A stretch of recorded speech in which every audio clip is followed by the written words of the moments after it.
Thank you very much for inviting me today. My name, as you've heard, is Sophie, and I come from Great Ormond Street Hospital, which is in sunny old London. I have no financial conflicts to disclose, but I am a member of the Resuscitation Council UK, and I hold those positions that Audrey kindly mentioned before, and I also sit on the National Cardiac Arrest Audit Steering Group for the UK, which is our cardiac arrest registry. So our management of out-of-hospital cardiac arrest has come quite a long way, and I always enjoy looking at the history of these events. And in 1700, the largest cause of sudden cardiac death in the UK was death by drowning. And there were various methods used to try and resuscitate patients. The barrel method, where you hang the victim over a barrel and move them backwards and forwards via their feet, was supposed to draw air in and out of the lungs. Alternatively, you could try the ultimate stimulus. I mean, we do like to stimulate our patients these days, but not quite by flogging them, as they used to do in the 1700s. Alternatively, they could hang you upside down by your legs, and with or without putting pressure on the chest. But my absolute favourite has to be the tobacco smoke enema. So in the 1700s, this equipment was provided by the Royal Humane Society in London and used to be hung down the waterways of the River Thames. And it comprises a set of bellows, a fumigator where you burnt the tobacco smoke, and a long pipe which you inserted into the victim's rectum, and the tobacco smoke would stimulate him back to life after drowning. The original AED. And aren't we glad we don't have to blow smoke up anyone's arse anymore?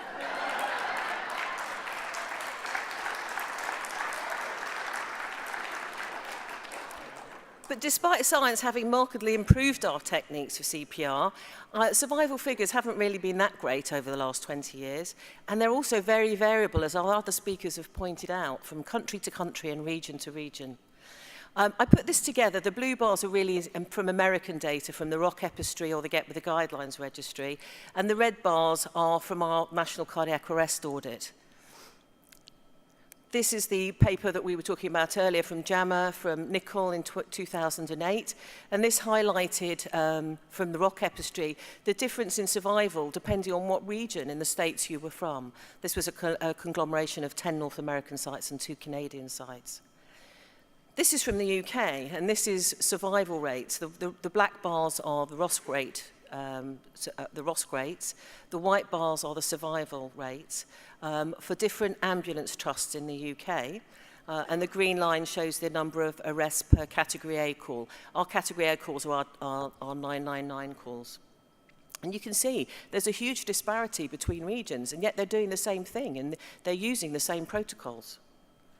And what about in-hospital cardiac arrest? Have we made any progress in there? Well, this nice paper by Girotra, over looking at a 9-year period, showed an increase in survival from 13.7% up to 22.3%, a 10% increase almost.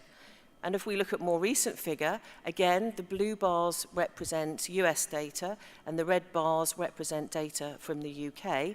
We only started our registry in 2011. That's why you've only got some later data there.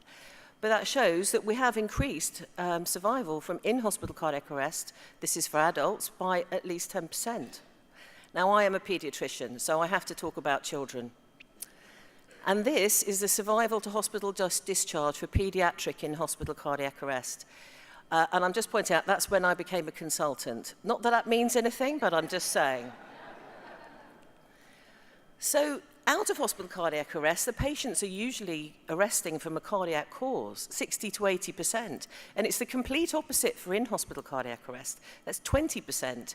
And they're usually sicker, they usually have more comorbidities, they usually have less shockable rhythms. So theoretically, out of hospital cardiac arrest survival should be better. So why isn't it? Well, we've heard a lot at this conference about what the reasons are. CPR's not started in the crucial early window. We've got the 10% per minute decay that bystanders could turn into a 2 to 3 minutes % decay if they were using bystander CPR. And the people who do CPR, bystander CPR, are variable quality because they may not be skilled responders. Our ambulance times, I don't know about your Category A calls, but ours take at least 8 minutes to get there. and that's if we achieve it, which is about 70% of the time. And it takes a few minutes for people to activate the ambulance service. And we generally in the UK have relatively poor bystander rates. The people fear doing harm to the patients. They fear that they don't know what to do, and they fear being sued. Now, I don't know about you, we changed, I've got a pointer here. This was our sign for AEDs up until the beginning of this year. And you see that danger sign in the middle there? We suddenly realized that that may have been putting people off, because at school we all learned that that meant don't touch it, you might die. So we changed the AED sign to make it a bit more user-friendly. I thought it was quite a sensible thing to do. We also, bystanders didn't know where the AEDs were, and that's where the Good Sam map comes in. This Good Sam map here is a non-for-profit platform that registers AEDs and that first responders can sign up to, and then they will get an alert if there's an arrest nearby. It's the world's largest AED registry. There's 28,000 AEDs registered on Good Sam. It's a highly governed and flexible system, and there's 19,000 responders. And one of my colleagues, Denise, is in the audience. She's on the Good Sam, and she got called to an arrest just outside the back of our hospital by the Good Sam app, and took one of our hospital defibrillators and rushed off to defibrillate one of the adults. So the resuscitation community, certainly in the UK, hasn't got the message across as hopefully as effectively as they had hoped. The government in the UK did a survey of 2,000 adults at the beginning of this year and found that 19% had witnessed an out-of-hospital cardiac arrest. 58 had had some sort of training in CPR at some point. 93% would phone up 999. I don't know what the other 7% would do. I dread to think. 58% would perform CPR. And that was 76% if they had been trained would perform CPR. 56% would perform compression-only CPR. And 42% would retrieve the defibrillator. And most of those were people who'd been trained. Only a third would retrieve the defibrillator if they hadn't been trained. And 74% of those who'd been trained said they would use the defibrillator, but less than a quarter would if they hadn't been trained. And the reality is that we only had a defibrillator use of 4.1% for out-of-hospital cardiac arrest in the country. So not brilliant. Oh, this is a picture from the Good Sam, downloaded from the Good Sam app, and it shows the AED locations in London. And you can see that there's 4,500, and you're never more than 100 meters away from a defibrillator. And incidentally, the safest place to have a cardiac arrest in the UK is Heathrow Airport. At Heathrow Airport, the bystander rates and the AED use rates exceed 80%, which I think is the best anywhere. They're very highly trained in Heathrow. So if you arrive in Heathrow, just don't go anywhere. So does bystander work? Well, Freddie Lippert has told us about this paper from Denmark, which shows that, in fact, it does. This was looking at the Danish registry over a 9-year period at a time when they were putting lots of national initiatives in to improve bystander CPR, including introducing it onto the school's curriculum in 2005. And they managed during that time to increase bystander CPR from 21 to almost 45%. And AED use was also increased. And it shows an increase in both survival from non-shockable and shockable rhythms, from 3.5% to 10.3% for 30-day survival. And that was also bolstered by this paper in the New England Journal of Medicine in 2015 by Hasselqvist. And that was from Sweden, and they looked from 1990 to 2011, and they had 30,000 witnessed arrests, and those who had had CPR, who had bystander CPR, had a much better 30-day survival. But if you survive, is that good enough? You need to survive with good neurological outcome. And this paper from the Americans, Mariam Naim, earlier this year, that's in JAMA, looked at this very elegantly. They had 4,000 patients almost. 46% had had bystander CPR. And if you had bystander CPR, you had better CPR survival, and you had better neurologically favorable survival. And incidentally, if you had compression-only CPR and you were under 1 year, it was as good as having no CPR at all. So we really do need rescue breaths for those babies. Christina Kragholm Freddie Lippert alluded to this paper as well. This linked the cardiac arrest registry with functional outcomes, looked at survivors of cardiac arrest and whether or not they had died 1 year, were in a nursing home or had anoxic brain injury. And the bystander rates during this time period increased from 66 to 80%. And the AED use remarkably increased to 16.8%. And they found the rate of brain injury in those survivors dropped and the all-cause mortality dropped. And they concluded that bystander CPR is associated with a decreased risk of brain injury, lower risk of nursing home admission, and a lower risk of death. So it does work. It's not the only thing, but it does work. So in 2011, it was clear to the European resuscitation community that bystander CPR rates were a bit variable across Europe. That wasn't really good enough. And additionally, that countries with better bystander rates had much better outcomes. And this was the situation in about 2014. And we thought if we could get the countries with the lower rates up by at least 20%, we would save 1 life every 5 minutes or 100,000 lives in Europe every year. This is how we've been doing in the UK recently, and we still haven't reached the dizzy heights of Seattle or Norway, but we are making some progress.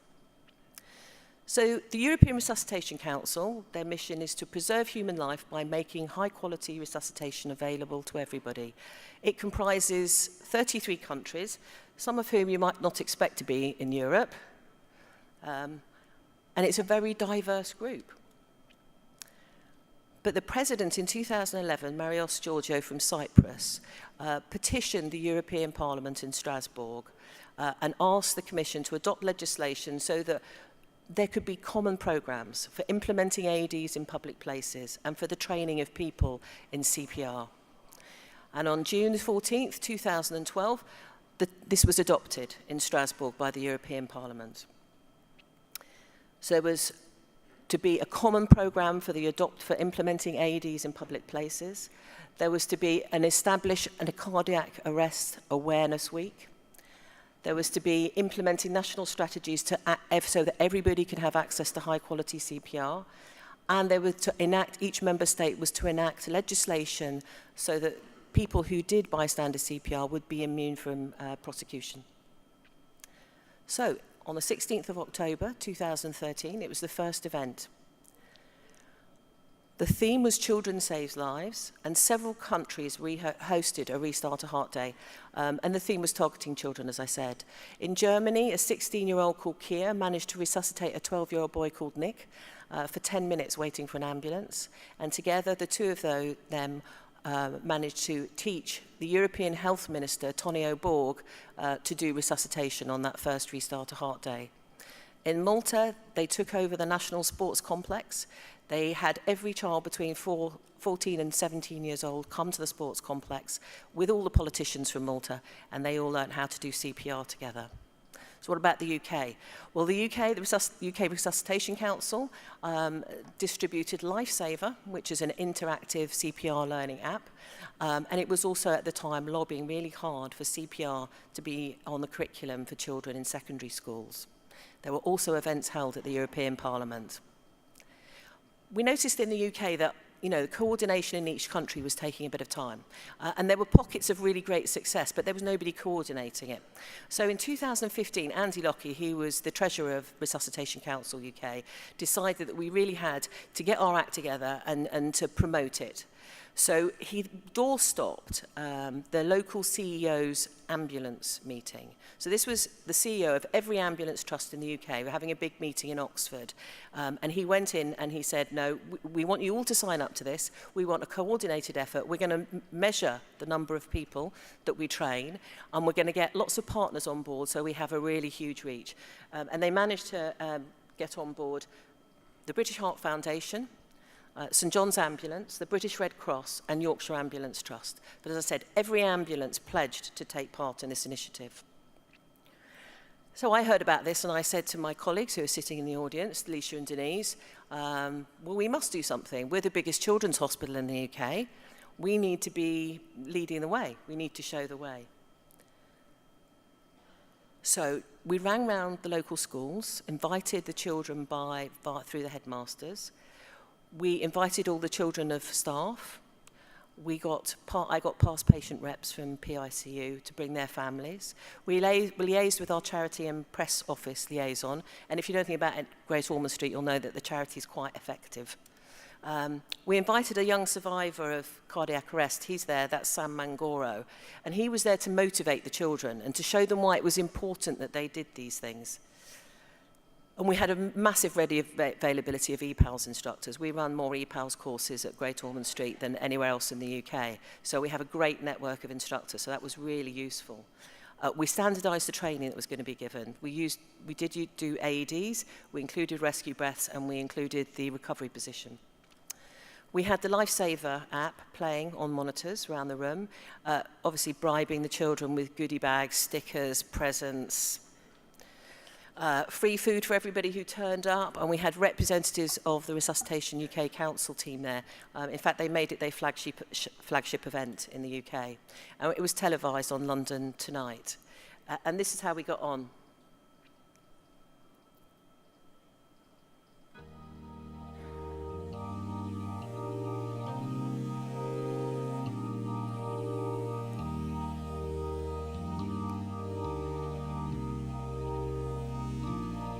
When you try your best but you don't succeed, when you get what you want but not what you need, when you feel so tired but you can't sleep, stuck in rivers,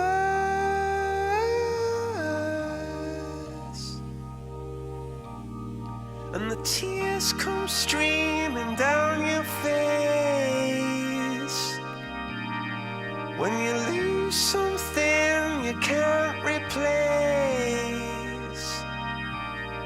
when you love someone but it goes to waste, could it be worse?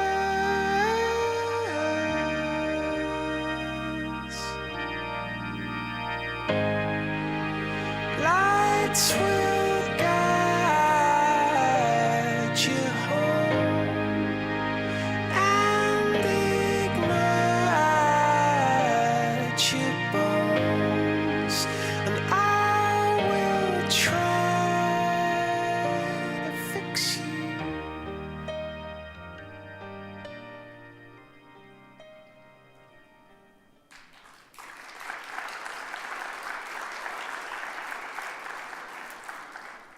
So back in 2016, we managed to train 317 children that day. We had Lifesaver playing on the apps in the room, mostly to reinforce the learning from the children that was going on. And this is an interactive gaming app to teach CPR that's been really effective in the UK. Martin Percy is a filmmaker who attended a CPR course in 2004 and thought, this is brilliant. I need to get this skill out to more people. I'm a filmmaker. It needs to be an interactive app. It needs to be realistic. So he approached lots of people for a grant, and he got half the money from Digital East London, and he had to match that within a year. Within a month of the deadline, the Resuscitation Council agreed to give him the extra money, and Lifesaver was launched in 2013. I'm just going to give you a taste of what it is, but that's the website for Lifesaver. Lifesaver is an experiment in a whole new way to teach emergency skills. Hey, what are you doing? It's a movie you play like a game. It throws you into 3 situations where someone will be dead in 10 minutes unless you do the right thing. You learn by doing. Do it wrong and see the consequences. Come on, breathe then. What do you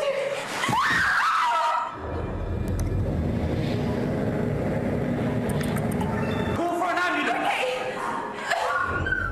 Do it right and sense the thrill of saving a life. Isn't that the ambulance? Should we just wait for the ambulance people to arrive?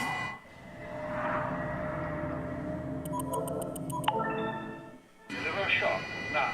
No, he can't wait. Yes, a flashing orange button. Shot delivered.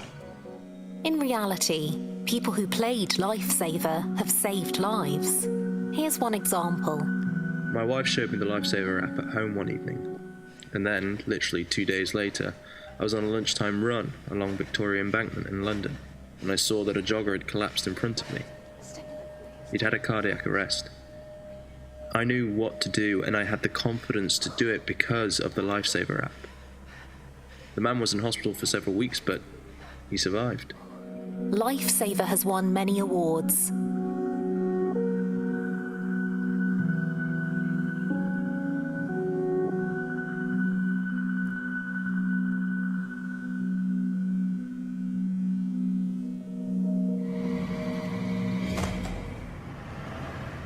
And for movie fans, it was the first professional role of Daisy Ridley, the star of the new Star Wars films. Thank you so much. Oh, it's okay. I just hope he's okay. Well done. You did a brilliant job. Well done. Shot delivered. We do like a bit of drama, us Brits.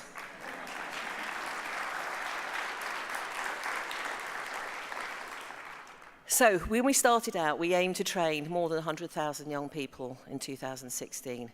We had engagement from every UK ambulance service, and we had the national collaboration with the people I told you about before. And the total trained was 150,581, which was a record.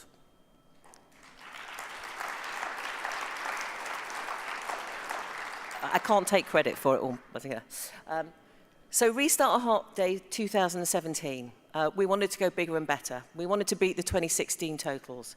We had planned events around or on Monday the 16th of October because there was a slight flaw in our master plan from before. We realised that actually the date of 16th of October is half term in the UK for everybody. So we extended it to the week before and the week after. We harnessed the good work of existing local schemes, and again, the aim was to train as many young people in CPR as possible, and we wanted to beat that target from 2016. This time, the Resuscitation Council hired a coordinator, Jason Carlian, and there was a really big media push. Again, partnered with the British Heart Foundation, St John's Ambulance, British Red Cross. We got Greater Manchester Fire and Rescue Service on board this time. Again, Yorkshire Ambulance Trust, and there's a picture of Jason Carlian. It was advertised on the RCUK website, telling people step by step what to do and offering them direction to go and get packs so that they could enable them to train. And one of the big keys to success was partnership with the British Heart Foundation. They have a massive communications team, so it was their extensive media reach and marketing campaigns could guarantee us a really large audience. And additionally, they offered the schools free training packs, which was very appealing to them. They also could apply for AEDs. They also came up with the concept of CPR champions in schools, and the school children really loved this idea. This is from Yorkshire Ambulance. They managed to get local football players on board. Football is a sort of a religion in the UK. So this was to attract all the young people. And we got soap stars on to the Yorkshire Ambulance website, and the British Red Cross were advertising it. So what did we do at Great Ormond Street? Well, again, we rang round, we invited the local schools, we got a timetable for the schools because it was a bit chaotic the first time. We got volunteers to show the way so they didn't end up in the wrong place, again, from the first time. And we again invited the children of staff with parents. We had liaison with the charity scheme. We invited Sam again, who'd grown his hair by now. We had the ready availability of instructors. We did standardised training. We had cardiac services come and help us with some machinery. And we played the Lifesaver VR video on the monitor, and I'll tell you about that soon. Again, we bribed them all, stickers and goodie bags and stuff. And this time we had magicians and face painters, and they were an absolute godsend, keeping the children motivated. Free food for everybody, and again, representatives from the RCUK and the executive team. And this time, you'll notice that I actually got consent to photograph all the school children.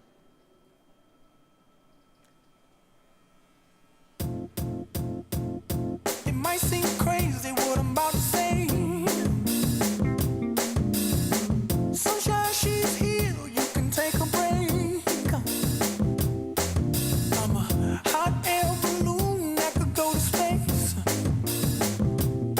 With the air, like I don't care, baby, by the way. Because I'm happy.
Thank you. I'm sorry, it was a bit long, wasn't it?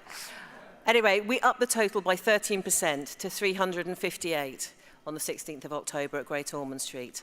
But what about nationally? Oh, sorry, I forgot. Lifesaver VR is the update for Lifesaver that I showed you the film of earlier. We needed to update the Lifesaver with the 2015 guidelines, and we also wanted to make it even more immersive. So this time, a teenager rescuing a teenager was incorporated into the scenarios, and also we made it possible through little viewing specs to put your iPhone in and to use it to play the game.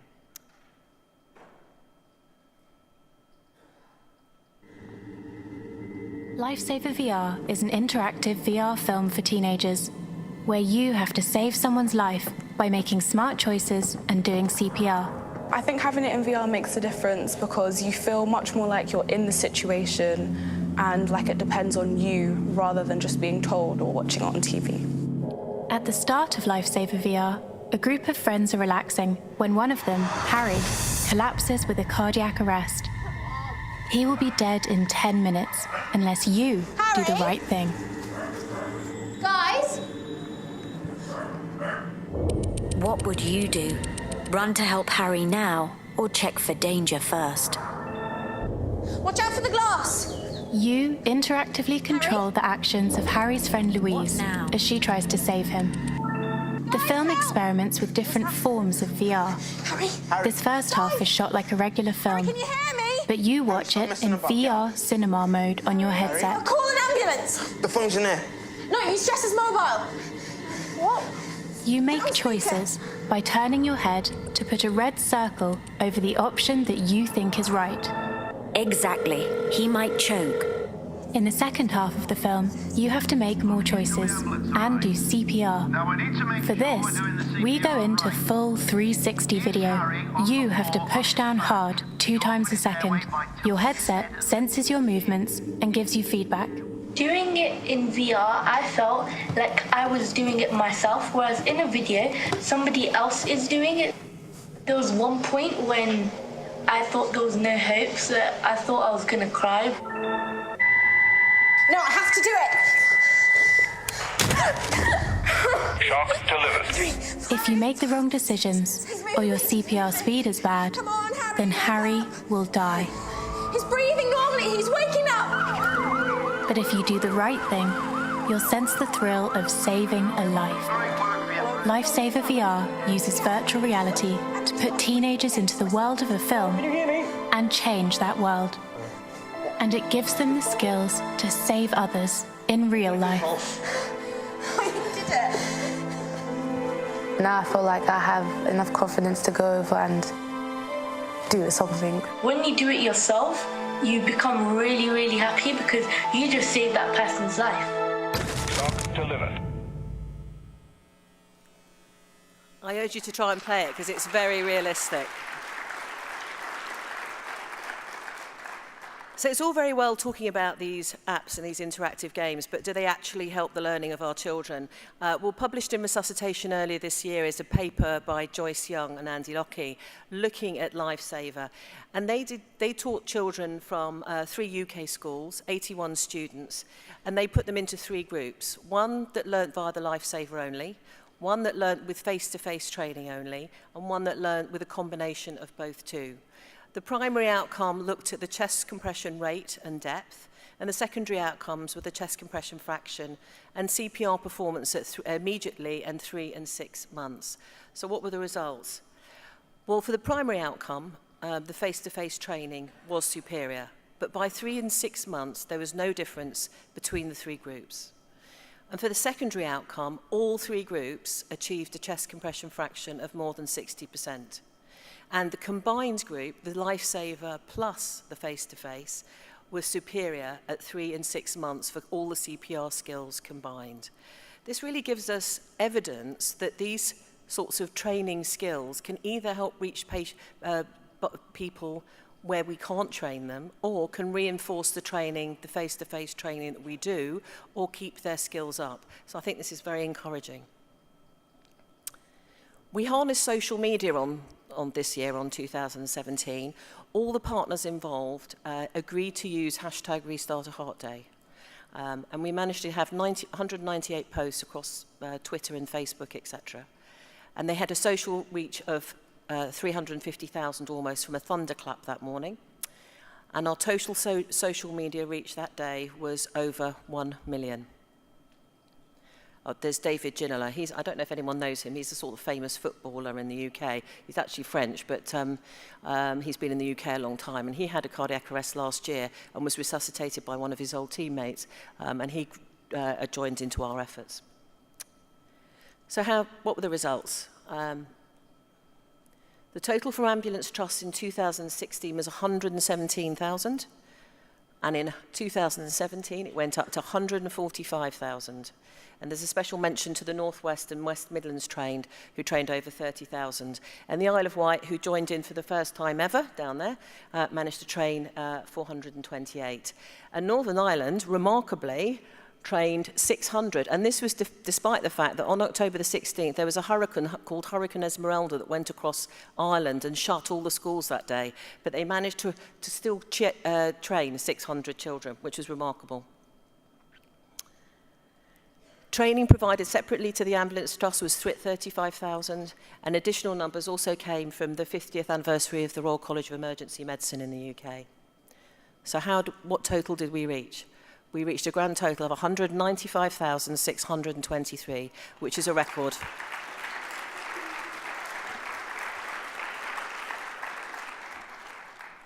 Now, Restart a Heart Day is really part of the ERC initiative, and it's under an umbrella slogan now called Kids Save Lives.